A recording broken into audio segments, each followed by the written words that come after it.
ಬಾಗಲಕೋಟೆ ನಗರದಲ್ಲಿ ಶಿವಾಜಿ ಮಹಾರಾಜರ ಜಯಂತ್ಯೋತ್ಸವ ಮೆರವಣಿಗೆಯ ಮೇಲೆ ಒಂದು ಕೋಮಿನವರು ಕಲ್ಲು ಹಾಗೂ ಚಪ್ಪಲಿನ ಎಸೆದ ಘಟನೆ ಸಂಬಂಧಪಟ್ಟಂತೆ ಸಾಕಷ್ಟು ಪ್ರಕ್ಷುಬ್ಧ ಮತ್ತು ಬಹಳ ಬಿಗುವಿನ ವಾತಾವರಣ ನಿರ್ಮಾಣವಾಗಿದೆ.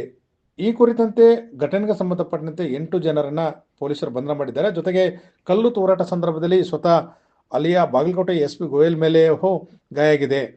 ಜೊತೆಗೆ ಈಗಾಗಲೇ ಘಟನಾ ಸ್ಥಳಕ್ಕೆ ಉತ್ತರ ವಲಯ IGP ಚೇತನ್ ಸಿಂಗ್ ಕುಮಾರ್ ಭೇಟಿ ಕೊಟ್ಟು ಮಾಹಿತಿ ಕಲೆ. ಇದೇ ಸಂದರ್ಭದಲ್ಲಿ ಪೊಲೀಸರು ಸಹ ಶಾಂತಿ ಸುವ್ಯವಸ್ಥೆ ಕಾಪಾಡಿಕೊಂಡು ಬರಲು ಲಾಠಿ ಪ್ರಹಾರ ನಡೆಸಿದ್ದು, ಉಭಯ ಕೋಮಿನ ಪ್ರಮುಖರನ್ನ ಸಹ ಕರೆದು ಸಭೆ ಮಾಡಿದರೆ ಸಭೆ ಯಾವುದೇ ಕಾರಣಕ್ಕೂ ಫಲಪ್ರದವಾಗಿಲ್ಲ. ಯಾರು ಕಲ್ಲನ್ನು ಚಪ್ಪಲಿನ ಎಸೆದಿದ್ದಾರೆ ಅವ್ರ ಮೇಲೆ ಕಠಿಣ ಕ್ರಮ ತೆಗೆದುಕೊಳ್ಳಬೇಕು ಮತ್ತು ಇದನ್ನು ಉನ್ನತ ಮಟ್ಟದಲ್ಲಿ ತನಿಖೆಗೆ ಒಪ್ಪಿಸಬೇಕು ಅಂತ ಹೇಳಿ ಹಿಂದೂಪರ ಸಂಘಟನೆಯ ಪ್ರಮುಖ ಹಾಗೂ ರಾಜ್ಯಸಭಾ ಸದಸ್ಯ ನಾರಾಯಣ್ ಸಾ ಬಾಣಿಗೆ ಒತ್ತಾಯ ಮಾಡಿದ್ದಾರೆ.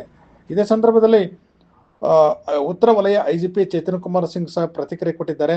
ಕಾನೂನು ಸುವ್ಯವಸ್ಥೆ ತಹಬದಿಗೆ ತರ್ತಾ ಇದ್ದೇವೆ, ಯಾವುದೇ ರೀತಿಯ ಘಟನೆಗೆ ಅವಕಾಶ ಮಾಡಿಕೊಡಲ್ಲ, ನಮ್ಮ ಇಲಾಖೆ ಸನ್ನದ್ಧವಾಗಿದೆ ಮತ್ತು ಯಾರು ತಪ್ಪಿಸ್ತರಿದ್ದಾರೆ ಅವ್ರ ಮೇಲೆ ಕ್ರಮ ಕೈಗೊಳ್ಳುತ್ತವೆ ಎಂಬ ಹೇಳಿಕೆ ಕೊಟ್ಟಿದ್ದಾರೆ. ಆದರೆ ಇಡೀ ವಾತಾವರಣ ಸಾಕಷ್ಟು ಈಗ ಚರ್ಚೆಗೆ ಮತ್ತು ಅಲ್ಲಿಯ ವಾತಾವರಣ ಹದಗೆಸಲಿಕ್ಕೆ ಯಾರು ಕಾರಣ ಆಗಿದ್ದಾರೆ ಅವರ ಮೇಲೆ ಕಠಿಣ ಕ್ರಮ ಆಗಬೇಕು ಅನ್ನೋದು ಒತ್ತಾಯ ಆಗ್ತಾ ಇದೆ. ಶಿವಾಜಿ ಮಹಾರಾಜರ ಜಯಂತ್ಯೋತ್ಸವದ ಮೆರವಣಿಗೆಯ ಸಂದರ್ಭದಲ್ಲಿ ಪ್ರಾರ್ಥನಾ ಮಂದಿರ ಒಳಗಿನಿಂದ ಕಲ್ಲು ಹಾಗೂ ಚಪ್ಪಲಿ ತೂರಾಟದ ಪ್ರಸಂಗ ಒಂದು ನಡೆದಿದೆ. ಈ ಕುರಿತಂತೆ ಸಾಕಷ್ಟು ಪ್ರಕ್ಷುಬ್ಧ ವಾತಾವರಣ ಬಾಗಲಕೋಟೆಯಲ್ಲಿ ನಿರ್ಮಾಣವಾಗಿದೆ. ಸ್ವತಃ SP ಈ ಒಂದು ಇಡೀ ಪರಿಸ್ಥಿತಿಯನ್ನು ತಹಬದಿಗೆ ತರಲು ಶ್ರಮಿಸುತ್ತಿದ್ದಾರೆ.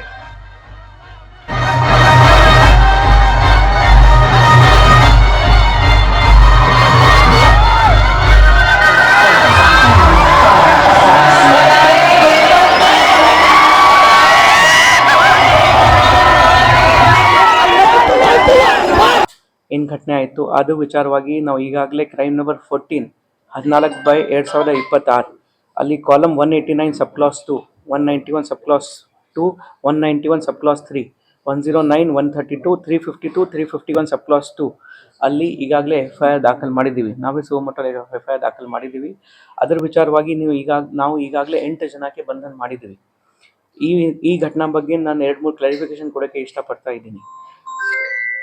ಫಸ್ಟ್, ಇದು ಪ್ರೊಸೆಷನ್ ಶಿವಾಜಿ ಜಯಂತಿ ಪ್ರೊಸೆಷನ್ ನಡೀತಾ ಇತ್ತು. ಸುಮಾರು 4 ಗಂಟೆ 4:15 ಗಂಟೆಗೆ ಸ್ಟಾರ್ಟ್ ಆಯಿತು ಓಲ್ಡ್ ಟೌನಲ್ಲಿ. ಈ ಮಸೀದಿ ಮುಂದೆ ಪ್ರೊಸೆಷನ್ ಬರೋಕ್ಕಿಂತ ಮುಂಚೆನೇ ಈ ಘಟನೆ ನಡೆದಿದೆ. ಈ ಘಟನೆ ಎಕ್ಸಾಕ್ಟ್ ಟೈಮ್ 10:06 10 ಗಂಟೆ 6 ನಿಮಿಷಕ್ಕೆ ನಡೆದಿದೆ. ಈ ಘಟನೆಯಲ್ಲಿ ಏನಾಯಿತು, ನಾವು ಎಲ್ಲರೂ ಪ್ರೊಸೆಷನ್ ಜೊತೆಗೆ ಇದ್ದೀವಿ. ಕೆಲವು ಜನ ಮುಂದೆ ಇದ್ದರು, ಕೆಲವು ಜನ ಹಿಂದೆ ಇದ್ದರು. ಅದೇ ರೀತಿ ಮಸೀದಿ ಮುಂದೆ ಕೂಡ ಕೆಲವು ಜನ ಇದ್ದರು, ಇನ್ಕ್ಲೂಡಿಂಗ್ ಮೈಸೆಲ್ಫ್. ನಾವು ಮಸೀದಿ ಮುಂದೆ ಇದ್ದೀವಿ. ಆ ಮಸೀದಿಯಿಂದ ಕೂಡ ಮಸೀದಿ ಒಳಗೆ ಕೂಡ 9:09 ಪ್ರೇಯರ್ ಮುಗಿಸ್ಕೊಂಡು ಆಲ್ಮೋಸ್ಟ್ ಎಲ್ಲರೂ ಹೋದರು. ಆದರೆ ಕೆಲವು ಜನ ಒಳಗೆ ಇದ್ದರು. ಅಲ್ಲಿ ಒಬ್ಬ ವ್ಯಕ್ತಿ, ಅಲ್ಲಿ ಇರುವ ಒಂದು ಶೂ ರ್ಯಾಕ್ ಏನಿದೆ, ಅಲ್ಲಿ ಇರುವ ಒಂದು ಶೂ ರ್ಯಾಕ್ ಕೆಳಗೆ ಸಪೋರ್ಟ್ಗೋಸ್ಕರ 2 ಸಣ್ಣ ಕಲ್ಲು ಇಟ್ಟಿದ್ರು. ಯಾವಾಗ ಇಟ್ಟಿದ್ರು, ಮುಂಚೆ ಇಟ್ಟಿರಬಹುದು ಅಂತ ಆ ಥರ ನಾವು ಈ ಥರ ಮಾಡ್ತಾ ಇದ್ದೀವಿ. ಅವು 2 ಕಲ್ಲು ತಗೊಂಡು ಹೊರಗಡೆ ಎಸಿತಾನೆ. ಆ 2 ಕಲ್ಲು ನಮ್ಮ ಪೊಲೀಸ್ ಮೇಲೆ ಕೂಡ ಬಿತ್ತು, ಒಬ್ಬ ಸಾರ್ವಜನಿಕ ಮೇಲೆ ಕೂಡ ಬಿದ್ದಿದೆ. ಯಾವುದು ಮೇಜರ್ ಗಾಯ ಆಗಿಲ್ಲ ಇದರ ವಿಚಾರವಾಗಿ. ಆದರೆ ಆ ಪರ್ಟಿಕ್ಯುಲರ್ ವ್ಯಕ್ತಿ ತನ್ಜೀರ್, 28 ವಯಸ್ಸು, ಸೆಕ್ಟರ್ ನಂಬರ್ 10 ನವನಗರ್ ವಾಸಿ. ಅವನಿಗೆ ನಾವು ಐಡೆಂಟಿಫೈ ಮಾಡಿದ್ದೀವಿ. ಅವನು ಈ ಕೇಸಲ್ಲಿ ನಮ್ಮದು A1 ಆರೋಪಿ. ನಾವು ಏನು ವಿಡಿಯೋ ಫುಟೇಜ್ ಮಾಡಿದ್ದೀವಿ, ನಾವು ಕೂಡ ಅಲ್ಲಿ ಪೂರ್ತಿ end to end video coverage ಮಾಡ್ತಾ ಇದ್ದೀವಿ. ಅಲ್ಲಿ ಕ್ಲಿಯರ್ ಕಟ್ ಆಗಿ ಕಂಡು ಬರ್ತಾ ಇದೆ, ಅವನೇ 2 ಕಲ್ಲು ಎಸಿದಾನೆ. ಅದು ಬಿಟ್ಟು ಬೇರೆ ಯಾವುದು ಕಲ್ಲು ತೂರಾಟ, ಬೇರೆ ಯಾವುದು ಕಲ್ಲು ಎಸೆಯೋದು ಏನು ಘಟನೆ ಆಗಿಲ್ಲ. ಆ ವಿಡಿಯೋ ಕೂಡ ತಮ್ಮ ಜೊತೆಗೆ ನಾವು ಶೇರ್ ಮಾಡ್ತಾ ಇದ್ದೀವಿ. ಅವನಿಗೆ ನಾವು A1 ಆರೋಪಿ ಮಾಡಿ ಈ ಕೇಸಲ್ಲಿ ಅರೆಸ್ಟ್ ಮಾಡಿದ್ದೀವಿ. ಅದರ ಜೊತೆಗೆ ಇನ್ನೂ 7 ಜನ, ಟೋಟಲ್ 8 ಜನಕ್ಕೆ ಈ ಕೇಸಲ್ಲಿ ನಾವು ಅರೆಸ್ಟ್ ಮಾಡಿದ್ದೀವಿ. ನಾವು ಕೂಡ ಅಲ್ಲಿ ಇದ್ದೀವಿ, ನಾವು ಮಸೀದಿ ಒಳಗೆ ಕೂಡ ಇದ್ದೀವಿ. ನಾವು ಅವರಿಗೆ ರಿಕ್ವೆಸ್ಟ್ ಮಾಡ್ತಾ ಇದ್ದೀವಿ, ಆದರೆ ನಮ್ಮ ಕರ್ತವ್ಯಕ್ಕೆ ಅವರು ಅಡ್ಡಿಪಡಿಸಿದ್ರು ಅಂತ 7 ಜನಗೆ ನಾವು ಈ ಕೇಸಲ್ಲಿ ಅರೆಸ್ಟ್ ಮಾಡಿದ್ದೀವಿ. ಟೋಟಲ್ 8 ಮೆಂಬರ್ಸ್ ಈಗಾಗಲೇ ಅದರಲ್ಲಿ ಅರೆಸ್ಟ್ ಆಗಿದೆ. ಈ ಘಟನೆ ಮುಗಿದ ನಂತರ ಮೆರವಣಿಗೆ ಪೀಸ್ಫುಲ್ ಆಗಿ ಹೋಯಿತು. 2 ಕಮ್ಯುನಿಟಿ ಲೀಡರ್ಸ್ ನಮಗೆ ತುಂಬಾ ಹೆಲ್ಪ್ ಮಾಡಿದ್ರು. ಜನರನ್ನ ಅರೆಸ್ಟ್ ಮಾಡಿದೀವಿ. ಅದೇನಾಗಿಲ್ಲ, 8 ಜನ ಬಂದು ಈಗ 8 ಜನ ಬಂಧಿಸಿದೀವಿ. ಅವ್ರು ಕಾನೂನಿನ ಕ್ರಮ ಕೈಗೊಳ್ತೇವೆ. ಬಡವರ ಮಕ್ಕಳ ಬಲಿ ಆಗ್ತಾರೆ ಅಂತ ಗೊತ್ತಾ? ಅವ್ರನ್ನೇನು ಹುರ್ದುಂಬಿಸಿ ಕಳಿಸಿರ್ತಾರೋ ಏನೋ ಗೊತ್ತಾಗ್ತದೆ. ಇತಿಹಾಸ ತೆಗೆದು ನೋಡು ಭಯ. ಹಿಂದುತ್ವ ಭಾವನೆಗಳನ್ನ, ಧರ್ಮದ ಭಾವನೆಗಳನ್ನ ಹತ್ತಿಕ್ಕಿ ಎಷ್ಟು ಹುಡುಗರು ಜೈಲ್ಗೆ ಇತಿಹಾಸ ತೆಗೆದು ನೋಡ್ರೆ ನೀವು ಹೇಳೋದು ಕರೆಕ್ಟ್ ಆಗಿದೆ. ಈಗಾಗಲೇ ಏನಲ್ಲಿ ಕಲ್ಲು ಹೊಡೆದವ್ರದ್ದು ಅರೆಸ್ಟ್ ಮಾಡಿದ್ದಾರೆ, ಅವ್ರ ಮೇಲೆ ಕೇಸ್ ಹಾಕಿದ್ದಾರೆ. ಚಪ್ಪಲಿ ಯಾರು ಹೊಡೆದಿದ್ದಾರೆ ಅನ್ನುವಂಥದ್ದು ಕೂಡ ಕ್ಲಿಯರ್ ಮಾಡಿಲ್ಲ ಅಂತ ಹಿಂದೂ ಕಾರ್ಯಕರ್ತರು ಒಂದು ಹಠ ಹಿಡಿದಿದ್ದಾರೆ ಸರ್, ಅದನ್ನ ಕ್ಲಿಯರ್ ಮಾಡ್ತಾರೆ ಅದು ನೋಡಿ, ಈ ಗಲಭೆಯಲ್ಲಿ ಏನೇನಾಗಿದೆ ಎಲ್ಲವೂ ವಿವರಣೆಯನ್ನು ಪಡಿತಾನೆ ಇದ್ದೀವಿ. ಕಲ್ಲುಗಿದವ್ರನ್ನ ಪ್ರಚೋದನೆ ಮಾಡಿಸೋರ್ನ ಅರೆಸ್ಟು ಮಾಡಿಸೀವಿ. ನೀವು ಇನ್ನೊಂದು ಏನು ಹೇಳ್ತೀರಿ ಅದನ್ನು ವಿವರಣೆ ಇಮಿಡಿಯೇಟ್ ತೆಗೆದುಕೊಳ್ತಕ್ಕಂಥ ಕೆಲಸ ಮಾಡ್ತೀವಿ.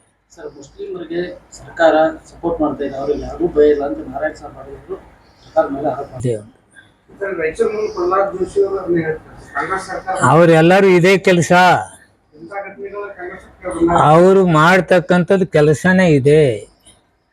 ಎಲ್ಲರೂ ಶಾಂತ ರೀತಿಯಿಂದ ಬರ್ರಪ್ಪ, ನೀವು ಗಲಾಟೆ ಮಾಡಿ ಅಂತ ಹೇಳುದಿಲ್ಲ ಅವ್ರ ಬಾಯಲ್ಲಿ. ಅವರು ಆ ಜಾತಿಯವ್ರು ಮಾಡಿದ್ರು, ಈ ಧರ್ಮದವ್ರು ಮಾಡಿದ್ರು, ಅದ್ರದ್ದು ಹೆಂಗ್ ರಾಜಕೀಯ ಬ್ಯಾಳಿ ಬೇಯಿಸ್ಕೊಂಡಿದೆ ಒಂದು ಕೆಲಸ. ಈಗ ಪೊಲೀಸರೇ ಕ್ಲಿಯರ್ ಮಾಡಿದ್ದಾರೆ ಸರ್, ಮಸೀದಿ ಮೇಲೆ ಕಲ್ಲು ಬಂದಿದ್ದು, ಚಪ್ಪಲಿ ಬಂದಿದ್ದು, ಪೊಲೀಸರಿಗೆ ಅಲ್ಲಿ ಕಲ್ಲುಗಳು ಬಿದ್ದಿದೆ ಸರ್. ಆದ್ರೂ ಕೂಡ SP ಅವ್ರಿಗೆ ಬಿದ್ದಾಗ ಅಲ್ಲಿ ಕಠಿಣವಾದ ಕ್ರಮ ತಗೊಳ್ಳುವಂತದ್ದಾಗಲಿ ಡೆಫಿನೆಟ್ಲಿ ತೆಗೆದುಕೊಳ್ತಾರೆ. ನಿಮ್ಗೆ ಯಾಕೆ ಡೌಟ್? ಅದು ಯಾಕೆ ಡೌಟ್ ಪಡ್ತಾ ಇದ್ರಿ? ಡೆಫಿನೆಟ್ಲಿ ಕಠಿಣ ಕ್ರಮ ಕೈಗೊಳ್ತೇವೆ. ಕಾನೂನು ಸುವ್ಯವಸ್ಥೆ ತರಲಿಕ್ಕೆ ಏನ್ ಬೇಕೋ ಅದನ್ನೆಲ್ಲವನ್ನೂ ಮಾಡ್ತೇವೆ. ಇದರಲ್ಲಿ ಯಾರು ಸಣ್ಣವರು ದೊಡ್ಡವರು ಅವರು ಇವರು ಇಲ್ಲ. ಪ್ರಚೋದನಾತ್ಮಕ ಹೇಳಿಕೆಗೆ ಇಲ್ಲಿ ಅವಕಾಶ ಇಲ್ಲ. ಗಲಭೆ ಹುಟ್ಟಿಸೋರಿಗೆ ಅವಕಾಶಗಳಿಲ್ಲ. ಇದನ್ನ ನಾನು ಬಾಗಲಕೋಟೆ ಎಲ್ಲ ಜನತೆಗೆ ವಿನಮ್ರವಾಗಿ ವಿನಂತಿ ಮಾಡ್ಕೋತೇನೆ, ದಯಮಾಡಿ ರಾಜಕೀಯ ಬಲಿಗೆ ತಾವು ಬೀಳಬೇಡಿ. ಬಾಗಲಕೋಟೆನ ಶಾಂತ ರೀತಿಯಿಂದ ಒಯ್ಯೋಣ. ಎಲ್ಲ ಯಾರೇ ತಪ್ಪಿತಸ್ರು, ಯಾವುದೇ ಧರ್ಮ ಇರಲಿ, ಯಾವುದೇ ಜಾತಿ ಇರಲಿ, ತಪ್ಪು ಮಾಡಿದವನಿಗೆ ಶಿಕ್ಷೆ, ಕಠಿಣ ಕ್ರಮ ಕೈಗೊಳ್ತಕ್ಕಂಥ ಕೆಲಸ ನಮ್ಮ ಪೊಲೀಸ್ ಡಿಪಾರ್ಟ್ಮೆಂಟ್ ಮಾಡ್ತದೆ. ಅದು ನಿಗಾ ವಹಿಸಿ ಸರ್ಕಾರ ಅವರಿಗೆ ಆಜ್ಞೆ ಮಾಡ್ತದೆ.